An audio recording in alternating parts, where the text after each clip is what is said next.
گویا ناپ تول میں کمی کرنا، پیمائش کرنے میں اور وزن کرنے میں کمی کرنا یہ کبیرہ گناہ ہے، جس سے حضور صلی اللہ تعالی علیہ وسلم نے بھی منع فرمایا، اور اللہ کے قرآن نے بھی اس سے متعلق پورا حکم وعید کا نازل فرمایا۔ پھر یہ حکم جس صورت کے اندر آیا ہے، اس سے جو اگلی آیات ہیں ان آیات بینات میں اللہ تعالیٰ نے ناپ تول میں کمی کرنے والوں کو ملامت کیا اور ان کو اس طرح متوجہ کیا کہ کیا تم نے مرنا نہیں،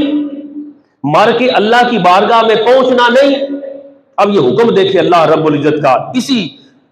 سورہ کے اندر آیت نمبر 4 اور 5، یہاں فرمایا الا یظن اولئک انہم مبعوثون لیوم عظیم، کیا ان لوگوں کا یہ گمان نہیں ہے کہ ان کو مرنے کے بعد اٹھایا جائے گا؟ کب؟ بہت بڑے دن میں، قیامت کے دن میں، یوم جزا و سزا کے اندر۔ یعنی یہ جو ناپ تول میں کمی کرتا ہے بندہ، اللہ تبارک و تعالی ناپ تول میں کمی کرنے والوں کے حال پہ تعجب کا اظہار فرما رہا ہے کہ کس دیدہ دلیری سے یہ ناپ تول میں کمی کرتا ہے۔ گویا ان کے دلوں میں ناپ تول میں کمی کرنے کے متعلق کوئی خطرے ہی نہیں، ناپ تول کرتا ہے دل میں کوئی کھٹکے ہی نہیں، اور ان کو یہ اندازہ نہیں کہ ان کو مرنے کے بعد اٹھایا جائے گا، اللہ کی بارگاہ میں کھڑا کیا جائے گا، اور ناپ تول میں کمی کرنے کے بارے میں سوال کیا جائے گا۔ پھر اس نے جتنی کمی کی ہوگی حقوق العباد میں کمی کرنے کی وجہ سے یہ کبیرہ گناہ کا مرتکب ہوا اور یہ دوزخ کے عذاب میں مبتلا کر دیا جائے گا۔ اللہ کا قرآن فرماتا ہے الا یظن اولئک انہم مبعوثون، کیا یہ لوگ گمان نہیں کرتے کہ انہیں اٹھایا جائے گا مرنے کے بعد؟ یہ یہی سمجھتے ہیں کہ ہم نے دنیا سے جانا ہی نہیں، مرنا ہی نہیں۔ بھئی مرنا ہے، اللہ کو حساب دینا ہے۔ اگر یہ بات بندے کے ذہن میں آ جائے تو وہ کبھی بھی ایسا کام نہ کرے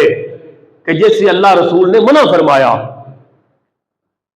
اللہ رب العزت نے اس طرح متوجہ کرتے ہوئے ملامت کیا ان لوگوں کو کہ جو ناپ تول میں کمی کرتے ہیں، فرمایا کیا ان کا یہ گمان نہیں کہ ان کو اٹھایا جائے گا؟ یہی سوچتے ہیں کہ کون سا مرنے کے بعد کسی نے پوچھنا ہے، اور اگر ان کا اس بات پر ایمان ہے، اور ہر مومن کا اس بات پر ایمان ہے اور ہونا چاہیے کہ اللہ تعالیٰ اس کو موت دے گا، موت کے بعد دوبارہ قیامت کے دن اٹھائے گا اور اپنے اعمال کا اس کو حساب دینا ہے، یہ بندے کے ایمان میں داخل ہے۔ اور جس کو آخرت پر یقین ہی نہیں وہ تو مومن ہی نہیں، اور اگر وہ کہتا ہے میں مومن ہوں تو مومن کو تو یقین ہے کہ اسے اٹھایا جائے گا اور اس کے سارے اعمال کا اس سے حساب لیا جائے گا۔ تو الا یظن اولئک انہم مبعوثون لیوم عظیم، تو کیا یہ گمان کرتے ہیں کہ ان کو اٹھایا نہیں جائے گا عظیم دن میں، قیامت کے دن میں؟ اس طرف توجہ کی کہ تمہیں اٹھایا جائے گا، اللہ کی بارگاہ میں تم نے جواب دینا ہے، اس لیے اپنے آپ کو اس جواب کے لیے تیار کرو۔ اگر تمہارا اس پر یقین ہے تو اپنے آپ کو ملاوٹ سے روک لو،